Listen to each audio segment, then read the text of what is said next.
तो आज की खबर है, यमन के हुतीस ने अमेरिका की एक महंगी ड्रोन को मार गिराया है। लेबनान की हिजबुल्लाह ने इजराइल पर अब तक का सबसे बड़ा हमला किया है। आइए जानते हैं, आप लोग वीडियो पर बने रहें। दोस्तों, हमारे देश के माननीय प्रधानमंत्री श्री नरेंद्र मोदी साहब ने रमजान के महीने में गाजा में बमबारी रुकवाई थी। मजाक नहीं कर रहा हूं, बल्कि खुद ये बात प्रधानमंत्री मोदी ने देश के सबसे बड़े न्यूज चैनल, आज तक के सबसे बड़े एंकरों के सामने इस सच को बोला है। ये एक सीक्रेट था, लेकिन प्रधानमंत्री मोदी ने इसका ढिंढोरा नहीं पीटा। गाजा की बमबारी रुकवा दी प्रधानमंत्री मोदी ने रमजान के महीने में। क्या मामला है आराम से बताऊंगा, वीडियो में आखिर तक बने रहिएगा।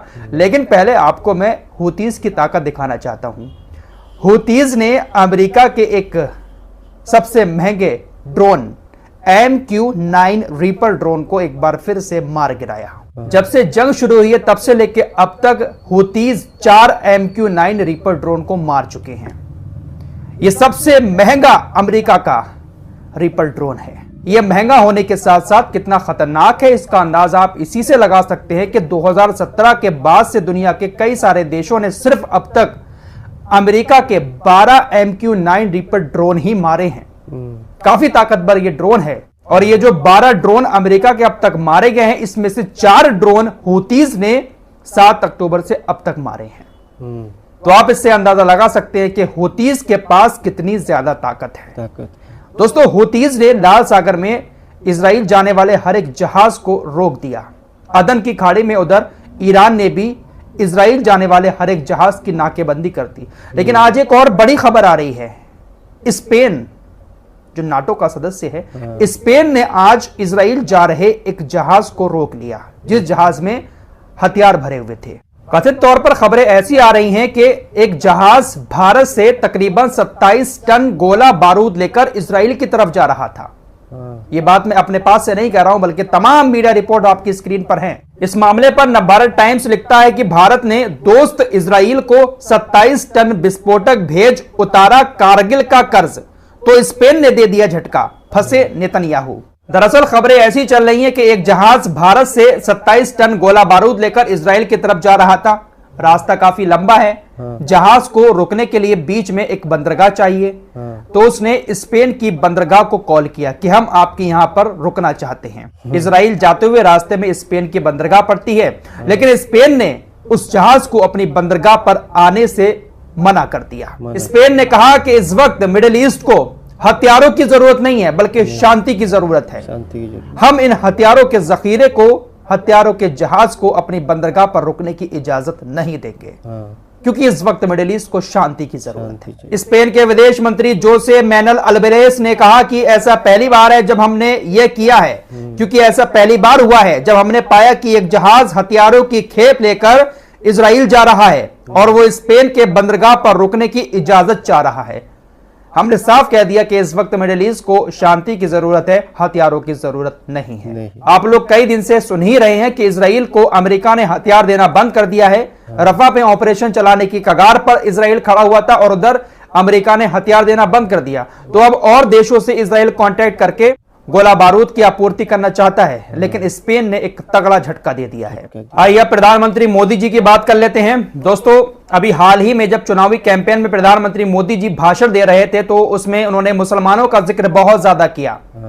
कांग्रेस मुसलमानों का भला करती है, कांग्रेस मुसलमानों को देश का खजाना देना चाहती है, इस तरह के बहुत सारे आरोप उन्होंने मुसलमानों का नाम लेकर कांग्रेस के ऊपर लगाया। जिसके बाद कांग्रेस ने भी पलटवार करते हुए कहा कि भाई, प्रधानमंत्री मोदी जी सिर्फ और सिर्फ हिंदू मुस्लिम की राजनीति करके चुनाव जीतना चाहते हैं, मुसलमानों को गिरी हुई नजर से देखते हैं, मुसलमानों से मोदी जी नफरत करते हैं। कांग्रेस ने बहुत सारी ऐसी बातें मोदी जी को लेकर कही, लेकिन आज प्रधानमंत्री मोदी ने आज तक के तमाम एंकरों के सामने बैठकर एक इंटरव्यू दिया। उसमें उन्होंने कहा कि देखिए, ये लोग मेरे ऊपर आरोप लगाते हैं कि मैं भारत के मुसलमानों को सही नहीं समझता हूं, उनको अलग थलग मानता हूं। अरे, मैंने तो गाजा के मुसलमानों के लिए रमजान के महीने में इजराइल जो बमबारी कर रहा था उसको रुकवाने के लिए बहुत कोशिशें की, और गाजा में रमजान के दिनों में इजराइल ने बमबारी की भी नहीं थी। वो तो रमजान के लास्ट के 2-3 दिनों में बमबारी हो गई, वरना शांति रही। क्या कुछ कहा है मोदी जी ने, आइए आपको सुनवा देता हूं। गाजा में रमजान का महीना था, तो मेरे स्पेशल एनवॉय को मैंने इजराइल भेजा। इजराइल के प्रधानमंत्री राष्ट्रपति सबसे मिलना था। मैंने कहा समझाइए उनको कि कम से कम रमजान में गाजा में बम्बार्डिंग यानी हमले न करें, और उन्होंने पालन करने का भरपूर प्रयास किया। आखिर में 2-3 दिन लड़ाई हो गई, लेकिन मैंने स्पेशल एनवॉय भेजा था।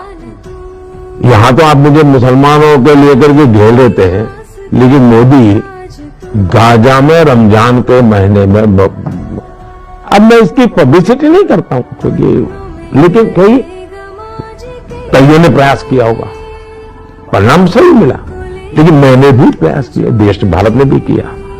तो इवन मेरा आज भी पैलेस्टाइन के साथ उतना ही निकट नाता है जितना।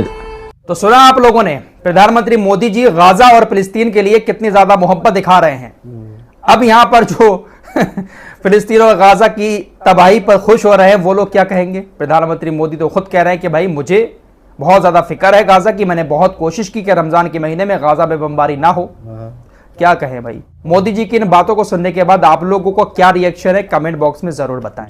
दोस्तों अभी कुछ टाइम पहले की खबर है कि हिजबुल्लाह ने तकरीबन 75 रॉकेटों का एक बैराज इजराइल की तरफ लॉन्च किया है। इजराइल ऑक्यूपाइड फोर्सेस के मुताबिक युद्ध के बाद से अब तक का यह सबसे बड़ा रॉकेट अटैक था। इजरायली मीडिया लिखता है कि हिजबुल्लाह ड्रोन एक खतरा बन गए हैं जिनसे निपटना इजरायली एयर डिफेंस सिस्टम के लिए मुश्किल हो गया है। सबसे बड़ी चिंता यह संभावना है कि वे अचानक ड्रोन के झुंड लॉन्च कर सकते हैं। हिजबुल्लाह ये जो रॉकेटों के बैराज एक साथ लॉन्च कर रहा है ना, झुंड छोड़ रहा है ना रॉकेटों का, इससे पूरा इजराइल परेशान हो चुका है। फिलहाल सौबात की एक बात यह है कि इजराइल इस वक्त काफी मुश्किल में है। रफा का ऑपरेशन उन्होंने शुरू तो कर दिया है, लेकिन उधर अमेरिका ने हथियार रोक दिए, हथियारों की कमी भी हो गई है। इधर हिजबुल्लाह भी लगातार हमले कर रहा है और गाजा के अंदर हमास ने एक बार फिर से पलटवार करना शुरू कर दिया है और लगातार वो इजरायली सैनिकों को निशाना बना रहा है। साथ ही साथ जो नाटो के कुछ देश हैं वो भी अब इजराइल से खिलाफ है, क्योंकि उनको भी नजर आ रहा है कि नेतन्याहू ये जंग काफी लंबी खींच रहा है, बेमतलब में लंबी खींच रहा है। किसी ना किसी समझौते पर पहुंचने की जरूरत है। इसलिए स्पेन ने भी हथियार देना तो पहले ही बंद कर दिया था इजराइल को, और अब ये जो हथियारों के जहाज को अपने बंदरगाह पर रुकने की इजाजत नहीं दी है। इससे पूरी दुनिया को एक मैसेज मिला है कि मिडिल ईस्ट में शांति की जरूरत है, हथियारों की जरूरत नहीं है। इस रिपोर्ट में इतना ही। मिलते हैं कुछ और नई खबरों के साथ, तब तक के लिए अपना ख्याल रखिएगा। अल्लाह हाफिज। दोस्तों हमारे वीडियो पसंद आए तो फॉलो सब्सक्राइब कीजिए और साथ ही साथ शेयर भी कीजिए। मिलते हैं अगले वीडियो में, तब तक के लिए अपना ख्याल रखें। धन्यवाद।